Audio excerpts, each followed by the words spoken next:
Welcome to another episode of Art and Prayer. I am Reverend Rob McPherson. Today we consider the dangers of judging others as we look at Domenico Fetti's painting, The Parable of the Mote and the Beam. Fetti painted a well-known series of 13 illustrations of gospel parables, and the one that we will be looking at today shows Jesus' parable on judging others. The title uses archaic language. A mote is a small speck of dust or straw in the eye. A beam, on the other hand, is a large chunk of wood, sometimes translated as a log. Having a log in the eye would be a significant problem. It is meant to be an exaggerated contrast, to help us to think about how we see others. Admitting our own judgmentalism can be tricky. We should be challenged, but we must remember that as Jesus is reminding us to be gentle with others, we should also be gentle with ourselves. Be humble, but don't beat yourself up. Ram Dass talks about judgmentalism like this. Watch how your mind judges. Judgment comes, in part, out of your own fear. You judge other people because you're not comfortable in your own being. By judging, you find out where you stand in relation to other people. The judging mind is very divisive. It separates. Separation closes your heart. If you close your heart to someone, you are perpetuating your suffering and theirs. Shifting out of judgment means learning to appreciate your predicament and their predicament with an open heart. Worth pondering, that one. There's a lot there. Our goal, then, is not to cause ourselves suffering as we enter into contemplation today, but rather to appreciate the human predicament of judging and being judged, and to open our ears to listen for God's loving assistance to change that tendency. Listen as I read Jesus' parable from Matthew 7, verses 1 through 5. Imagine how you would paint the picture if you were putting it to canvas. Don't judge, or you yourself will be judged. Your judgment on others will be the judgment you receive. The measure you use will be used to measure you. Why do you look at the splinter in your neighbor's eye and never see the board in your own eye? How can you say to your neighbor, "Let me remove the splinter in your eye," when the whole time there's a 2x4 in your own? Hypocrite! Remove the board from your own eye first, then you'll be able to see clearly to remove the splinter from your neighbor's eye. How would you capture the essential teaching of this passage on canvas or in sculpture?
Let us look at the painting.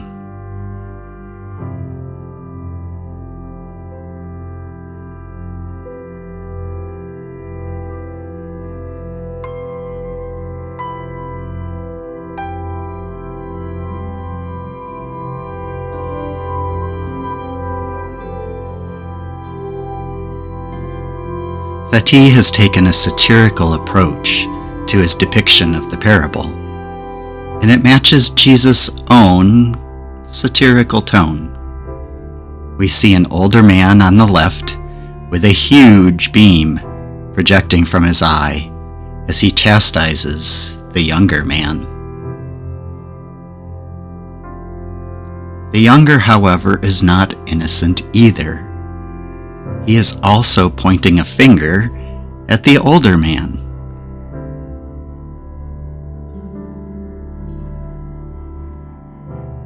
What insights does this painting give you about Jesus' teaching?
What else do you notice about the painting?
What emotions or memories rise to the surface as you look at it?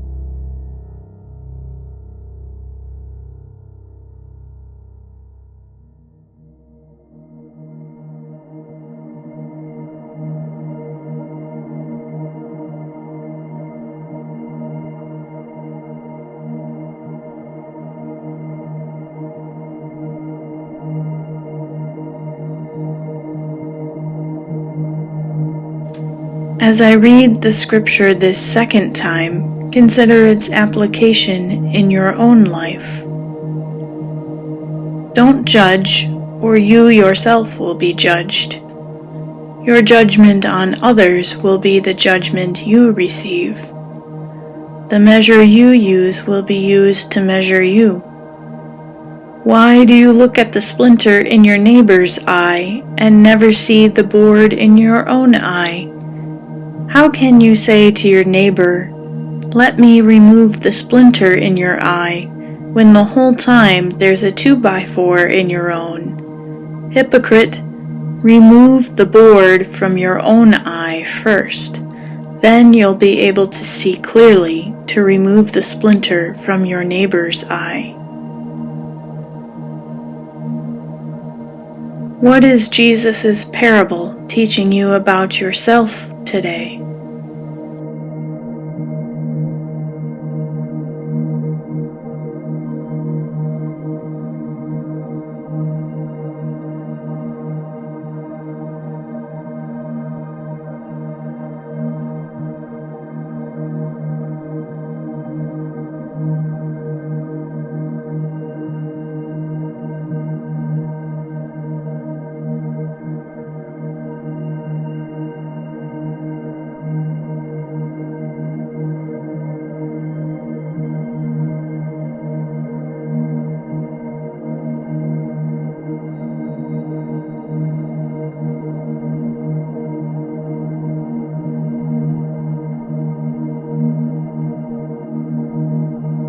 As we return our attention to the painting, are there memories that need to be healed or actions that need to be forgiven?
Ask God for help with these things.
What else is God placing in your heart and mind?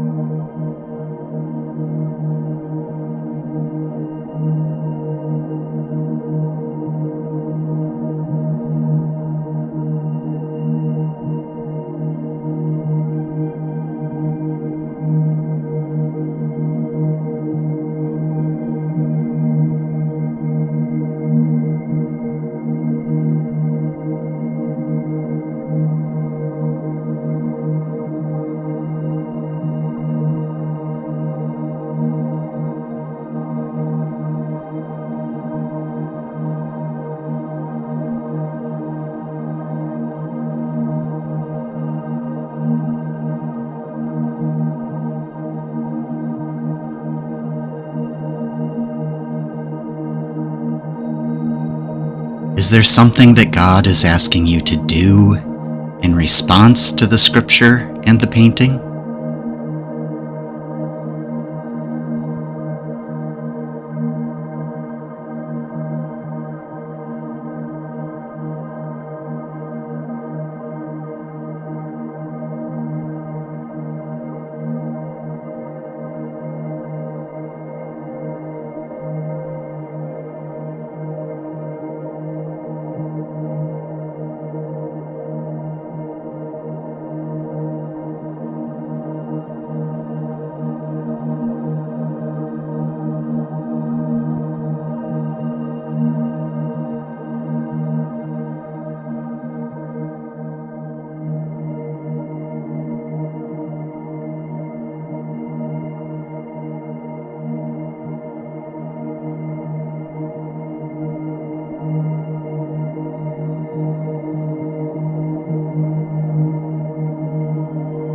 Do you need help with what God is asking of you? If so, who might help you?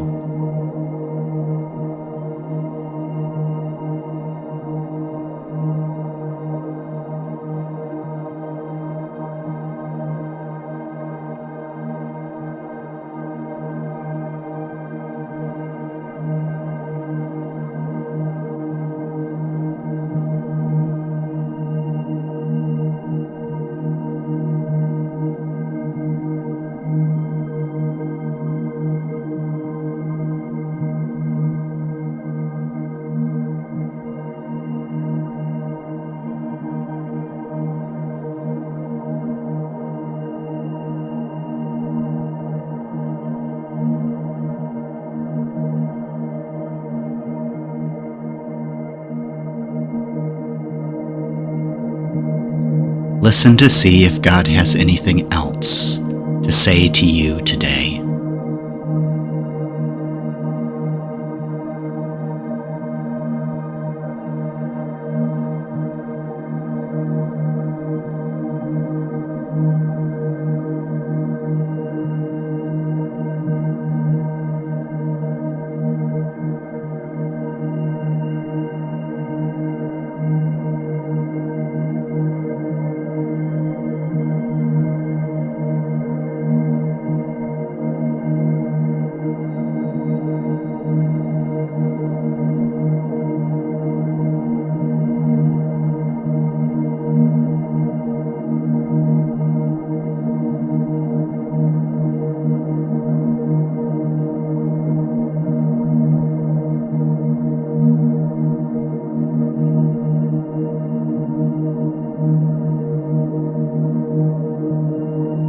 Allow yourself to feel the peaceful presence of God surrounding you with healing and forgiveness as you finish up your prayer.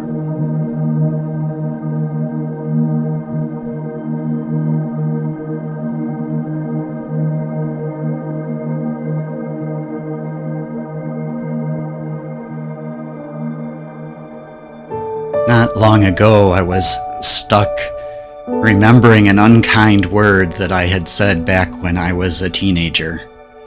It was something I had asked God for forgiveness for long ago, and I knew that God's forgiveness was very real, but my own mind kept going back to that moment, unable to let it go.